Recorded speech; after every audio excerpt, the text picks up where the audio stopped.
Nakikiusapan naman ng mga senador si Senator Bato de la Rosa na pumasok na sa harap ng patuloy nitong pag-aabsenta.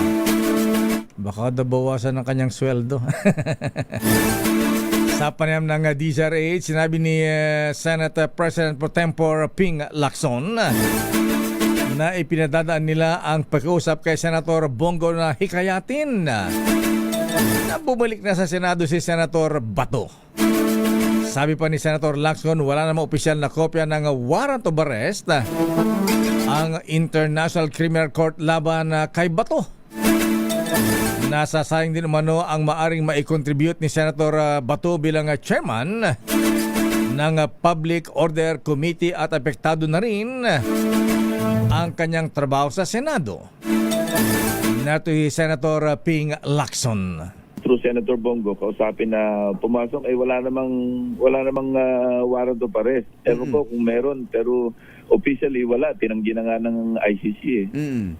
Pero hindi ko rin masisi mama. Katunayan, sabi ni Senator Trillanes, by May, magpapag siya ng ethics complaint kasi yung pang 6 month daw. Ewan ko kung anong connection. Ako, nagpahayag na ako. Sa mga kasamaan ko, hindi ako buboto kasi nagtago rin ako nun eh.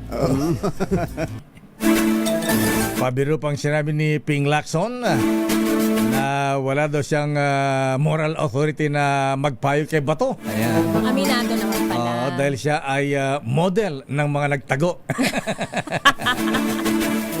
Na isa pelikula pa sa 10,000 hours ba? Oo, Ayan,